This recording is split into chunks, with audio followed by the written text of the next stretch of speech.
Hello guys, my name is Sakshi Pathania and I am a tutor in DIPS IMT, that is DIPS Institute of Management and Technology, Medical Laboratory Sciences Department. आज मैं आपको applied bacteriology का एक topic करवाऊंगी, that is bacteriological examination of air. And the main meaning of this topic is हमें अपने environment की air में बैक्टीरियल लोड कितना है वो पता करना है. आप सभी के दिमाग में यही क्वेश्चन आ रहा होगा कि इसको पता करने की ज़रूरत क्या है. तो इसकी मेन ज़रूरत हॉस्पिटल इन्वायरमेंट में पड़ती है, जहाँ पे पेशेंट्स रहते हैं, जहाँ पे पेशेंट्स का इन्वायरमेंट हमें हेल्दी रखना होता है. और अगर हमारे पेशेंट्स के इन्वायरमेंट में पैथोजेनिक ऑर्गेनिज्म होगा तो can they survive. So to know about the bacterial load और पैथोजेनिक बैक्टीरियल लोड और infectious bacterial load, these method are done in those hospitals or anywhere we want to examine the air. इसीलिए हम ये method करते हैं. आज हम इसके मेथड्स के बारे में डिस्कस करेंगे, इसका बेसिक सिग्निफिकेंस क्या है उसके बारे में डिस्कस करेंगे. This is all about our topic, so let's start. So before studying about the topic, we first need to know why there is a need of bacteriological examination of air. हमें ज़रूरत ही क्या है, हम क्यों कर रहे हैं ये एग्ज़ामिनेशन. ऐसे तो नहीं है कि हवा में तीर मार रहे हैं हम. सो हमें सबसे पहले जानना है कि हमें ये एग्ज़ामिनेशन करनी क्यों है. So as we know, microbes are everywhere. हमारे हाथ में, हमारी बॉडी पे, हमारे इन्वायरमेंट में, हमारे इर्द गिर्द हर जगह माइक्रोब्स हैं, हमारे एयर में, everywhere. So we need to know कि वो ऑर्गेनिज़म जो हमारे इन्वायरमेंट में हैं वो हमारे लिए अच्छे हैं, हमारे लिए पैथोजेनिक तो नहीं है, क्या हमें कोई फेटल डिजीज़ तो नहीं हो जाएगा उससे. वो जानने के लिए हमें एग्ज़ामिनेशन करना बहुत ज़रूरी है. हमारी बेसिक इन्वायरमेंट में इसकी ज़रूरत चाहे हो या ना हो, because we can survive in that environment as we are healthy people. But in hospital environment, वहाँ पे healthy people नहीं हैं. वहाँ पे वो already बहुत सारी बीमारियों के साथ डील कर रहे हैं. किसी की सर्जरी हो चुकी है या किसी के लिए कोई किसी डिज़ीज़ के साथ टैकल अप कर रहा है, तो उन चीज़ों को, उन कंडीशन को और हेल्दी बनाने के लिए हम चाहते हैं कि वहाँ पे बैक्टीरियल लोड ना हो. तो उससे बचने के लिए हमें ये सारे मेथड करने होते हैं. हॉस्पिटल इन्वायरमेंट, हमें फेडरल रिजल्ट्स ना मिलें ऑर्गेनिज़म को स्टडी करने के लिए. कई बार ऐसे एग्ज़ामिनेशन करते करते हमें ऐसे ऑर्गेनिज़म भी मिल सकते हैं जो ऑर्गेनिज़म का पहले किसके बारे में पता ना हो. To study that organism, this is also a method. To check the microbial load of a specific environment. अब हमें environment, for example, hospital is a specific environment, so we can check the bacterial load over there so that हम जान सकें कि हमारा वो environment safe है और नहीं है from bacterial load, from infectious bacterial load. so यही ज़रूरतें हैं हमारी bacteriological examination of air की. So these are the definition of the infection जो हमें एयर के पैथोजन से हो सकती है. First one is airborne infection, second one is droplet infection. इन दोनों में एक ही डिफरेंस है, दैट इनसे जो इन्फेक्शन हमें होती है उनके ड्रॉपलेट्स का साइज़, दैट मीन्स जो हमारे पैथोजन्स हैं वो रेस्पिरेटरी ड्रॉपलेट्स में अगर प्रेजेंट है तो रेस्पिरेटरी ड्रॉपलेट्स के साइज़ का डिफरेंस है इनमें. एयरबोर्न इन्फेक्शन में एयर ड्रॉपलेट्स का, रेस्पिरेटरी ड्रॉपलेट्स का साइज़ होता है less than 5 micrometre and droplet infection में लार्जर देन 5 माइक्रोमीटर. सो हमारा पैथोजन इनमें प्रेजेंट दोनों में होगा, इन्फेक्शन हमें दोनों से होगी, लेकिन size of droplet differentiate in both the infections. Microbial content of air में हम इसके बारे में पढ़ेंगे कि हमारा जो इंडोर और आउटर का इन्वायरमेंट है उसकी एयर किन फैक्टर से अफेक्ट हो सकती है. माइक्रोबियल लोड के बेसिस का हम बात कर रहे हैं. आउटडोर एयर इफेक्ट होती है हमारी density of human and animal population से, नेचर ऑफ सॉइल से, डेंसिटी ऑफ वेजिटेशन से and number of atmospheric condition से. सो दैट मीन्स अगर हमारे आउटडोर में माइक्रोबियल कंटेंट है तो वो इन चीज़ों से इफेक्ट होगा.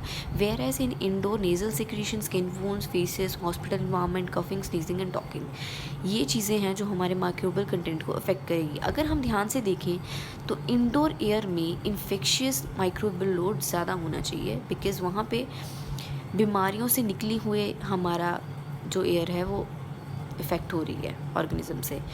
जैसे कि हमें पता है कि एक पर्सन एक दिन में 15 cubic metre of air inhale करता है, तो वो सारा फैक्टर इसी पे डिपेंड करता है. अगर हम इसकी सिग्निफिकेंस की बात करें तो its significance is all about the hospital environment. Hospital environments it's quality surveillance of air, जो कि हमें प्रोवाइड करती है कि हमें कैसे सैनिटेशन रखना है, कैसे कंटामिनेशन फ्री इन्वायरमेंट रखना है हमारी हॉस्पिटल के डिफरेंट डिपार्टमेंट्स को। जैसे कि हमें भी पता है वहाँ पे आईसीयूज़ होते हैं, ऑपरेटिंग थिएटर्स होते हैं, टिश्यू ट्रांसप्लांट रूम्स होते हैं। अब फॉर एग्ज़ाम्पल अगर हमारा operation theatre full of infectious microbial load होगा तो वहाँ पे is it a safe area to do that operation?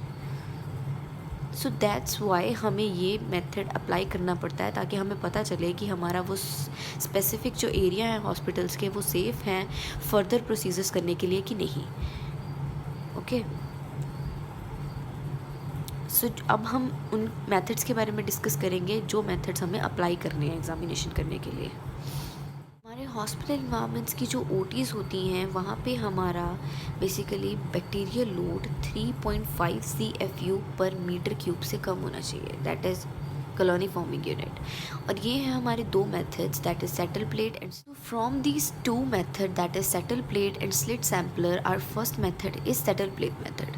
ये बहुत बेसिकली ये होता है, हम ऐसे परफॉर्म करते हैं, हमने बाहर ही अपनी प्लेट्स जिसमें हमने मीडिया डाला हुआ है हम प्लेस कर देते हैं उसको हाफ एन आवर या 2 आवर्स के लिए, ताकि हम लोड को वहाँ पे ठहरने दें।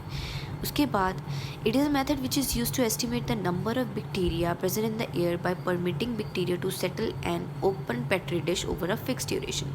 हमने उसमें मीडिया डाल के रखा होता है, हम उसमें मीडिया डालेंगे पेट्री डिश में, जो बना हमारा बिल्कुल कंटामिनेटेड फ्री सेप्टिक कंडीशंस में बना हुआ मीडिया हम लेंगे और उसको ओपन करके जिस इन्वायरमेंट को हमने एग्जामिन करना है उसको रखेंगे फॉर 2 आवर्स मैक्सिमम, 2 आवर्स और 1 आवर, और हम उसको इंक्यूबेट करेंगे for 24 hours at 37 degree Celsius, जो कि हमें पता है जो कि बेसिक नीड है हमारी ग्रोथ के लिए। फर्दर हम उसको इंक्यूबेशन के बाद उसको डिटेक्ट करेंगे कि ग्रोथ कैसी आई है, फेवरेबल है या नहीं। ये है स्लिट एयर सैम्पलर मेथड, जिसमें हम ये वाला इंस्ट्रूमेंट यूज़ करते हैं, जिसमें एक स्लिट होती है, स्लिट के थ्रू हम एयर को अलो करते हैं पास आउट होना with proper rotation. Proper rotation क्या करती है, distribution on the surface of media इसको अलो करती है, जिससे पूरे मीडिया पे आराम से हमारा बैक्टीरियल लोड पूरा डिस्ट्रीब्यूट हो सके, हमें ग्रोथ का प्रॉपर पता चले। प्रॉपर पता चलने की वजह से, हमारी डिस्ट्रीब्यूशन अच्छी तरह से होने की वजह से हमें एक्सपोजर हमारे बैक्टीरिया को अच्छा मिलता है ताकि वो ग्रो हो सके।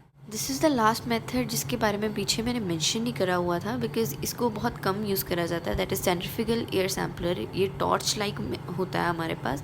इसमें जो ऊपर से ओपनिंग है वहाँ पे हमारा मीडिया मतलब मीडिया की हमने स्लिट लगाई होती है, जहाँ पे ग्रोथ करने के लिए हम उसको अवेलेबल करवाते हैं। उसके बाद further incubation. So this is all about our bacteriological examination of air. So हम एक ओवरव्यू करते हैं, हमने क्या क्या पढ़ा अभी तक। हमने अपने इस मेथड के सिग्निफिकेंस पढ़ा कि हमें ज़रूरत क्या है, हम हॉस्पिटल इन्वायरमेंट में क्यों यूज़ करते हैं, प्लस हमने मेथड पढ़े। हमने 3 मेथड पढ़े, first one is settle plate method, second one is slit sampler method and third one is centrifugal air sampler. Settle plate में हम अपनी प्लेट्स को नॉर्मल सेटल होने के लिए छोड़ देते हैं, जिसमें ऑलरेडी मीडिया प्रेजेंट है, ताकि उसमें ग्रोथ अच्छी हो सके।